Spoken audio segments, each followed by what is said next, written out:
one of the reasons that I said before was obviously in its worst, most grievous sense, genocide. All right, so defined, pretty simple. Number three, the convention is a codification of rights of refugees at an international level, right? The convention is a codification, this is a quote, right? Quote, codification of the rights of refugees at an international level.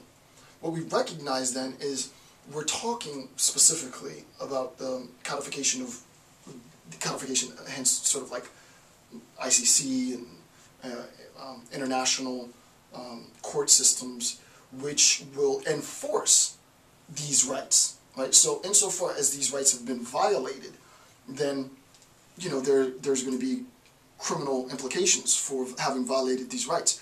Their criminal implications primarily correspond to persecution. Now, I don't know enough legal theory, and I don't do really case-based assessment, but I could imagine, if it hasn't happened, I could imagine that it would happen, and this is just my own ignorance, that there would have to be a corresponding, I guess, criminalization of a refusal to accommodate, right? I would imagine, right? If there's only going to be international persecution or international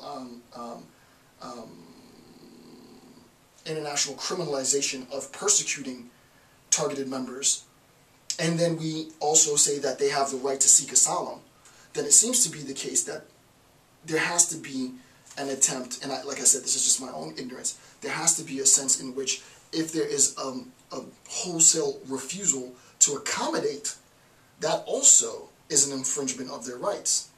If it's not an infringement of their rights, then the whole concept of the right to seek asylum has no teeth, right? The obligation is and should be real. Now, as I said, I don't know, legal theory per se.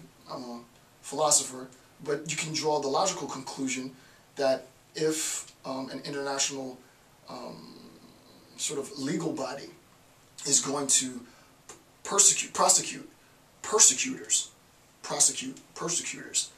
for having systematically targeted members of a population, which forced them to migrate, which forced them to flee, then it has to be the case that insofar as they have the right to seek asylum, whatever corresponding nation that they fled to is obligated to house them, and if not, then there should be sanctions. But this is exactly the problem that I was talking about before. Is that a legitimate obligation to impose on a sovereign nation, right? And again, tons of discourse that I think can and should be had with respect to the legitimacy of that claim. All right, so that's number three. I'm not going to write that down because that well, I'll just put international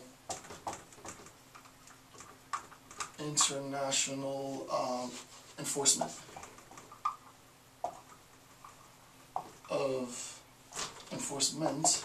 of this human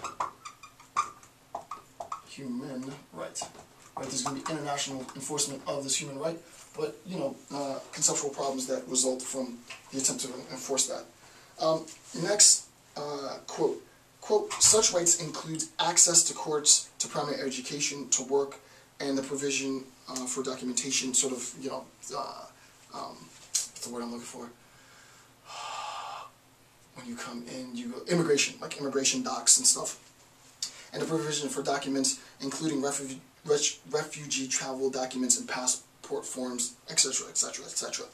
All things considered, refugees should have, quote, the most favorable treatment accorded to nationals of a foreign country in the same circumstance. So, for the host nation should accommodate refugees as they would accommodate traditional immigrant.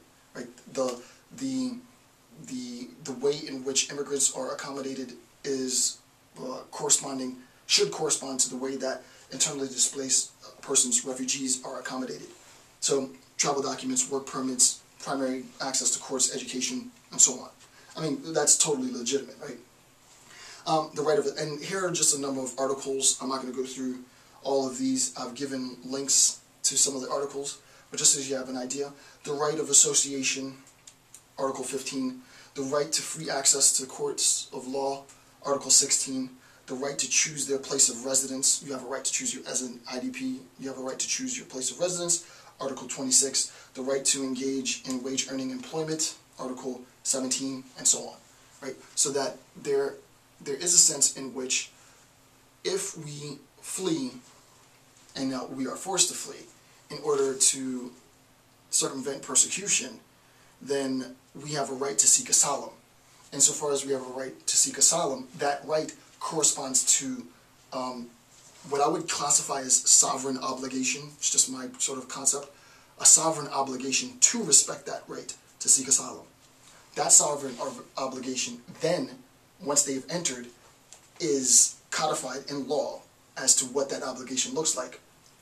The right to be part of associations, Article 15, the right to access of courts, Article 16, the right to choose their place of residence, Article 26, so that the sovereign nation has to accommodate once they've entered, right? Once they've accepted the group of internally displaced persons, then these articles spell out the manner in which the state interacts with the internally displaced community. And for obvious reasons, right? Because you don't want to absorb this community to only then prosecute the community and force them to then flee to a tertiary, secondary or tertiary host nation, right? So these laws, these rules are codified and put into place to protect that right. Again, I think we should be conceptually having a discussion of the events prior and after this right. Prior to the right persecution, after the right obligation. What does that look like? Okay. The next, and I think this part I want to discuss some detail. This is recognition of refugee. Recognition of refugee status and the 5 grounds of persecution. So, when we were talking about persecution before, right, we have, again, probably shouldn't have erased it because it was a good image, right? We have state A, right, state A, state B. We have targeted population, population flees. This is the right to seek asylum. This right creates a duty, which is an obligation. This is a sovereign obligation. This community of targeted individuals was persecuted, right? This community of individuals was persecuted from members of their own population. They fled. That act of fleeing is the right, so this is the right. So this is step 1. Because I want to make this clear. This is step 1, this is step 2, and this is step 3. So the point is, recognizing some of the grounds of persecution. Remember we said before that we have to clearly make sense of this notion of persecution. And I actually want to read a bit from the book on this section. This is page 139. 139. Okay. What does this say? A refugee, according to the convention, is sorry, I lost my place. Yeah. Race used in the broadest sense. Okay. So, basis of persecution. This is in the left-hand column on the bottom of 139. Recognition as a refugee is predicated on persecution based on one of the 5 grounds: race, religion, nationality, membership in a particular social group, or political opinion. Any combination of these reasons suffices, but persecution based solely on a different ground, such as purely personal dislike, does not.